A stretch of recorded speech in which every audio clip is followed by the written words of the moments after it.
In the 1970s, China was a giant still recovering from the fervor of revolution. Strong, but uncertain, and at times lost.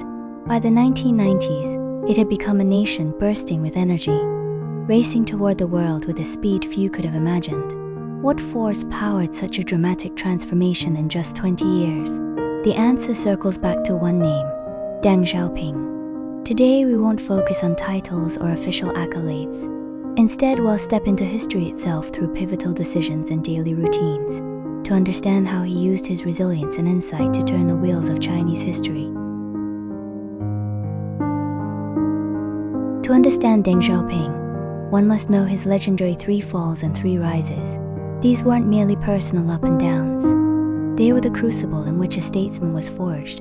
In 1933, before he was 30, Deng was ousted for supporting the right policies. After the Zunyi Conference in 1935, he returned to a key role. That first fall and rise taught him the value of pragmatism. During the Cultural Revolution in 1966, Deng was sent to a tractor repair factory in Nanchang, Jiangxi. Every day he labored in the morning and read in the afternoon, walking along what would later be called the Deng Xiaoping path. His daughter recalled that he didn't speak a word during those years, but this silence wasn't despair, it was a time of quiet accumulation. In 1973, with Premier Zhou Enlai's support, Deng made his second comeback. Taking office, he immediately launched reforms to bring the chaotic nation back on track. Humorous yet daring, he once remarked, "I was like a girl with too many pigtails. There was always something for others to pull." This was a rare glimpse of his courage and willingness to take risks. However, reform threatened vested interests, and in 1976, he fell once more. History, though, had already moved forward. By July 1977, the third plenary session of the 10th Central Committee restored all his posts. This time he returned with a deliberate blueprint, opening the era of reform and opening up. Deng faced a China trapped in rigid ideology. The two whatever's policy shackled minds and stifled action. In May 1978, the publication of Practice is the sole criterion for testing truth, then ignited a nationwide debate.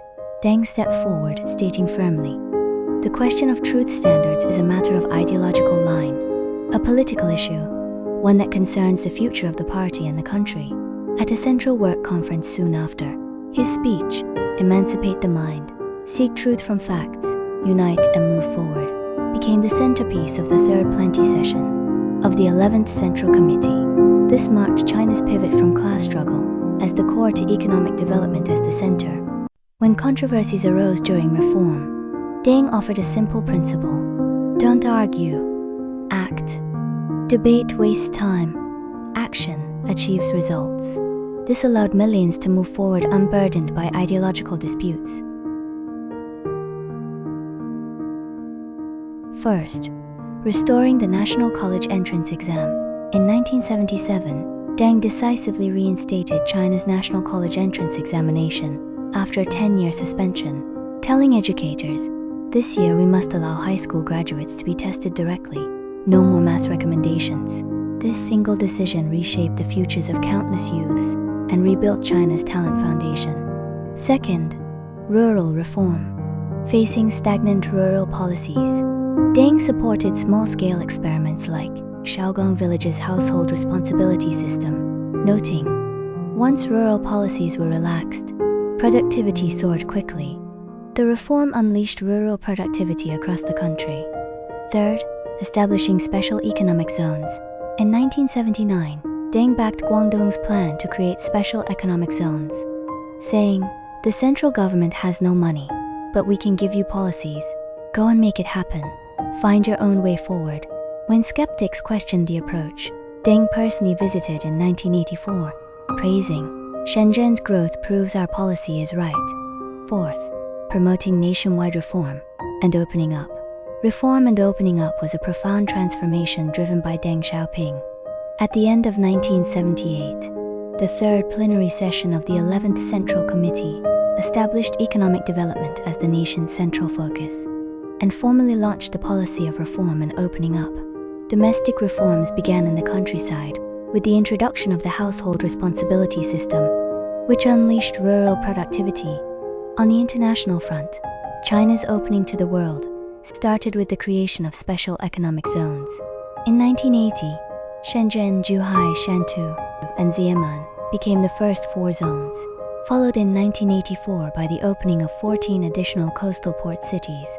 Throughout this process, the pragmatic approach of crossing the river by feeling the stones became a guiding principle for experimentation and gradual reform.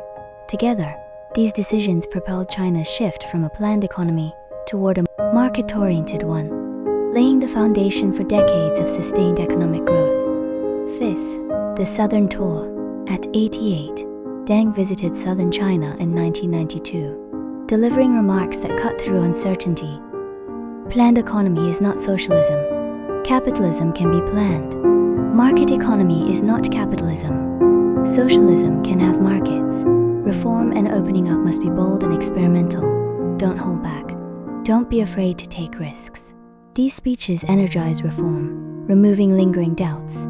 Sixth, Hong Kong's return. Facing the Hong Kong issue, Deng crafted the vision a one country, two systems policy, firmly telling British Prime Minister Margaret Thatcher, sovereignty is non-negotiable. He creatively proposed one country, two systems, providing a peaceful path for historical disputes. In 1989, he emphasized stability during meetings with US President George H.W. Bush, normalized relations with the Soviet Union through talks with Mikhail Gorbachev.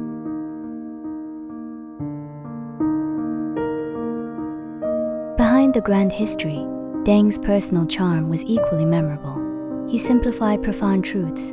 It doesn't matter whether a cat is black or white. As long as it catches mice, it's a good cat. He spoke from the heart. I am a son of the Chinese people. I love my country and my people deeply. Deng loved playing bridge, a game of strategy and precision, reflecting his meticulous mind. Though a smoker, he exercised remarkable restraint, often refraining from smoking for hours during official visits. These details paint a vivid picture. A leader who transformed China's future, but he never lost his warmth and humanity.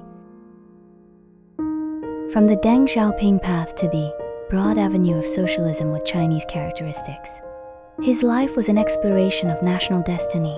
He left more than an economically thriving China. He left a spirit of emancipated thinking and pragmatic realism. As we reflect from today's vantage point, we must remember, at history's crossroads, one man's courage and wisdom set the nation on a path to prosperity and confidence. Deng Xiaoping's story is one of resilience, insight, and the remarkable turning of a nation's fate.